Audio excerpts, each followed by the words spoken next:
নমস্কার বন্ধুরা, ননদ বৌদি রান্না চ্যানেলে আপনাদেরকে অনেক অনেক স্বাগতম। আশা করি আপনারা ভালো আছেন, আমরাও ভালো আছি। আজ আমরা একটা নতুন রেসিপি নিয়ে চলে এসেছি, বাঙালির স্পেশাল আলু পোস্ত। তো চলুন বানিয়ে ফেলি রেসিপিটা।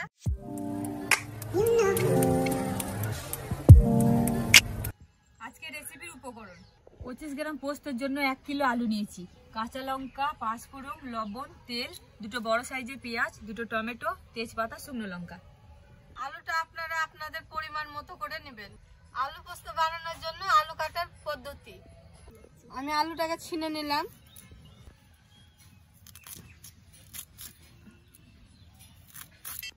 এভাবে টুকরো টুকরো করে নেবেন।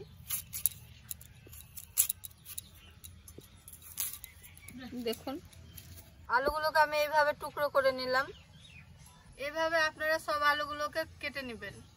পোস্তর সাথে আমি 4টে লঙ্কা বেটে নিচ্ছি। লঙ্কাগুলো খুব ঝাল, তাই আমি বেশি দিচ্ছি না, 4টে মতোই নিয়েছি।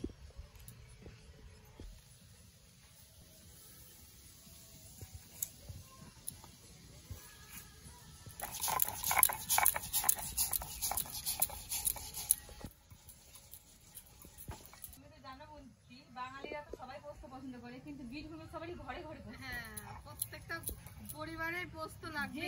ওরা সবজি ব্যবহার করুন না কেন প্রতিদিন বানানোর জন্য, কিন্তু পোস্ত তাও লাগবে। বাঙালির মধ্যে সব থেকে বীরভূমের লোক বেশি খায়। আমার দিদা তো পোস্ত ছাড়া একদিনও ভাত খেতে পারতো না। পোস্তটা আমার খুব সুন্দরভাবে বাটা হয়ে গেছে, এবার এটা আমি তুলে নেব। জানেন বন্ধুরা, এই পোস্তটা যদি আমি কড়াইয়ের মধ্যে ভেজে নিয়ে তারপর লবণ লঙ্কা দিয়ে বেটে নিতাম, এই পোস্তটা দিয়ে 1 থালা ভাত খাওয়া হতো। এত টেস্ট এই ভাজা পোস্ত। পোস্ত বানানোর জন্য এবার আমি পেঁয়াজগুলো কেটে নিচ্ছি।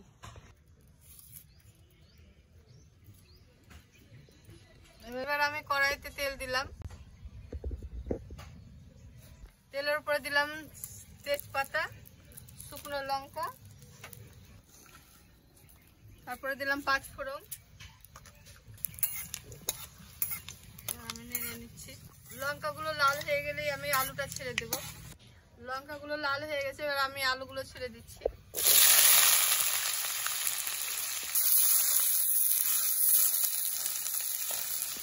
টমেটোগুলো আমি লম্বা লম্বা করে কেটে নেব।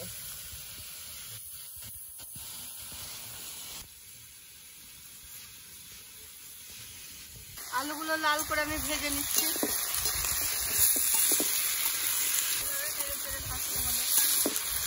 কেটে রাখা পেঁয়াজগুলো আমি এবার আলুর মধ্যে দিয়ে দিলাম। পেঁয়াজ আর আলু একসাথে ভেজে নেবো লাল করে। আপনারা কিন্তু জানেন না বন্ধুরা, আমার এই ছোট বৌদি বীরভূমের মেয়ে, আলু পোস্ত খেতে ভীষণ ভালোবাসে। আলু পেঁয়াজটা আমার ভাজা হয়ে গেছে, এবার আমি 2 চামচ লবণ দিয়ে দিচ্ছি। আমি আলুর মধ্যে 1 কাপ মতো জল দিলাম আলুটা সেদ্ধ করার জন্য। এবার আমি কিছুক্ষণের জন্য ঢাকা দিয়ে দিচ্ছি। আমি এবার ঢাকনাটা খুলে নিচ্ছি। আমার আলুটা সেদ্ধ হয়ে গেছে, দেখে নিই আমি। হ্যাঁ, আলু সেদ্ধ হয়ে গেছে। আমি এটি হলুদ দিচ্ছি না, হলুদ দিলে পোস্ত স্বাদ চলে যায়। এবার আমি টমেটোটা দিয়ে দিচ্ছি। টমেটো আমি দিয়ে দিলাম। বন্ধুরা, আপনারা কখনোই আলু আর টমেটো একসাথে দেবেন না, তবে আলু সেদ্ধ হবে না। দেখুন বন্ধুরা, আমার কিছুক্ষণ নাড়াচাড়ার পর টমেটোটাও সেদ্ধ হয়ে গেল, কি সুন্দর আলুর সাথে মিশে গেল। আমি এবার 2 কাপ মতো জল দিয়ে দেব।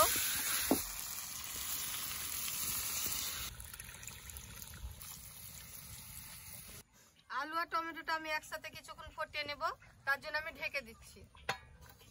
বন্ধুরা, আমি জলটা বেশি ব্যবহার করলাম, কারণ উনানের তাপ খুব বেশি হয়, জলটা তাড়াতাড়ি টেনে নেয়। আপনারা আপনাদের পরিমাণ মতো জল ব্যবহার করবেন। এবার আমি ঢাকনাটা উঠিয়ে দিচ্ছি। এবার আমি পোস্তটা দিয়ে দিচ্ছি। এবার আমি নেড়ে দিচ্ছি আলু পোস্ত একসাথে। পোস্ত দিয়ে আমি বেশিক্ষণ ফোটাবো না, সঙ্গে সঙ্গেই নামিয়ে নেব। আমার পোস্ত রেডি, আমি এবার পোস্ত ঢেলে নিচ্ছি। দেখো আলু পোস্ত যা মজা লাগে খেতে। তো বন্ধুরা, আমার আলু পোস্ত পুরোপুরি রেডি। এবার আমি কয়েক পিস কাঁচা লঙ্কা ছড়িয়ে দিচ্ছি এর মধ্যে। খেতে তো ভীষণ টেস্টি হবে। আমার ছোট বৌদি খেয়ে বলবে কেমন হয়েছে আজকে রান্না। বৌদি খেয়ে বলো কেমন হয়েছে বন্ধুদের। ভীষণ সুন্দর হয়েছে, ভীষণ টেস্টি হয়েছে। একবার যদি এই রেসিপিটা বাড়িতে বানিয়ে খান বারবার খেতে ইচ্ছা করবে, এত সুন্দর হয়েছে টেস্ট। এই রেসিপিটা বন্ধুরা আপনারা আমিষেও খেতে পারবেন, নিরামিষেও খেতে পারবেন। আর টেস্ট অসাধারণ টেস্ট হয়েছে, একবার খেলে ভুলবেন না, বাড়িতে বানাবেন। এটা পেঁয়াজ দিয়েও রান্না করা যায়, পেঁয়াজ না দিলেও রান্না করা নিরামিষভাবেও যাবে। রান্না করা যাবে। অবশ্যই পেঁয়াজটা না দিলেও চলবে। অবশ্যই একবার রান্না করে দেখবেন, এই রেসিপিটা ভীষণই টেস্টি হয় খেতে। আমার ভাইপোকে আমি খাইয়ে দিচ্ছি। ভীষণ টেস্টি হয়েছে, পোস্ত দিয়ে ভাত খাওয়া যাবে আজকে। সত্যি ভীষণ টেস্ট হয়েছে। আপনারা বানিয়ে দেখবেন। আমাদের ভিডিওটা যদি আপনাদের ভালো লেগে থাকে তাহলে একটা লাইক, কমেন্ট, শেয়ার করবেন আর সাবস্ক্রাইব করে বেল বাটনে ক্লিক করুন, যাতে করে আমাদের ভিডিওগুলো আপনাদের কাছে সবার প্রথমে পৌঁছে যায়।